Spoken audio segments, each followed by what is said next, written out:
सीधे आपको लिए चलते हैं रायपुर, जहां पर पूर्व CM Bhupesh Baghel press conference कर रहे हैं।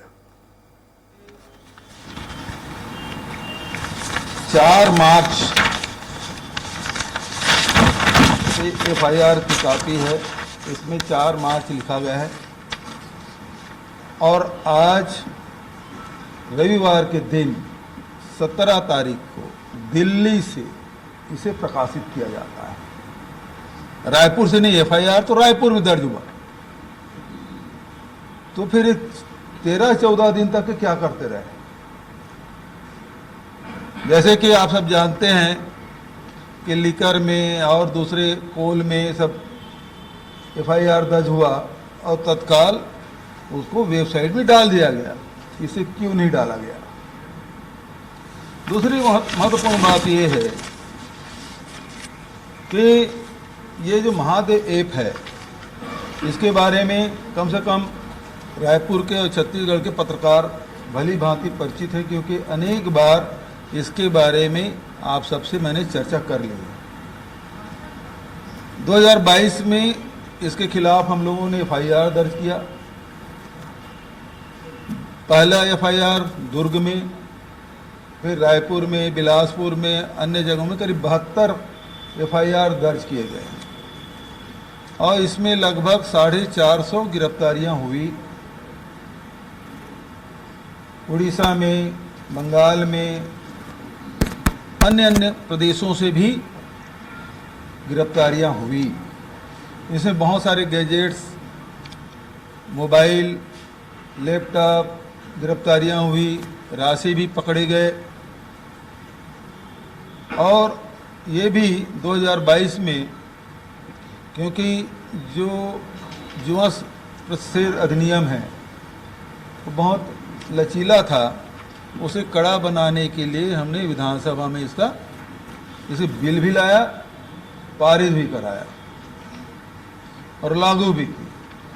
पूरे देश में महादेव ऐप जो सट्टा है उसके खिलाफ यदि कार्रवाई की गई, केवल छत्तीसगढ़ में और थोड़े बहुत ने व्यापक पैमाने पर किया गया।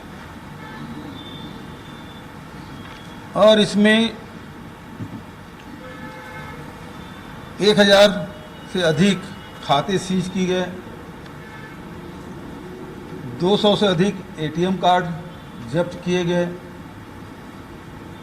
लेकिन महत्वपूर्ण बात यह है कि यहाँ उनके कोई हेड ऑफिस नहीं है, ये संचालित कहीं और से होता है।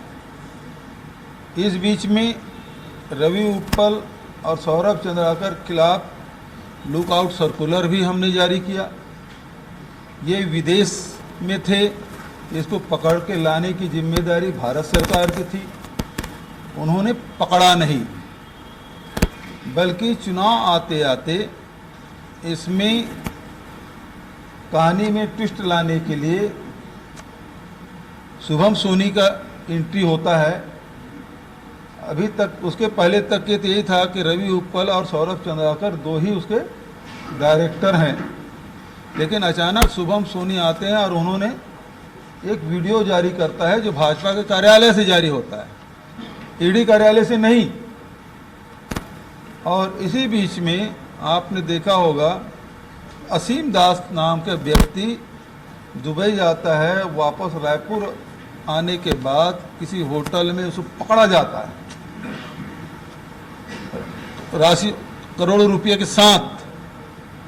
और जो गाड़ी उपयोग करता है वो भारतीय जनता पार्टी के नेता अमर अग्रवाल जी के भाई के नाम से वो दर्ज है गाड़ी। और साथ ही उस असीम दास के फोटो अभी वर्तमान में जो विधानसभा अध्यक्ष हैं उनके साथ, अब पूर्व विधानसभा अध्यक्ष पांडे जी के साथ भी उसके फोटो दिखाई पड़ते हैं। उसके घर से भी राशि पकड़ी जाती है। और स्थिति ये, अब मज़ेदार कहानी ये है कि अभी हाई कोर्ट में जो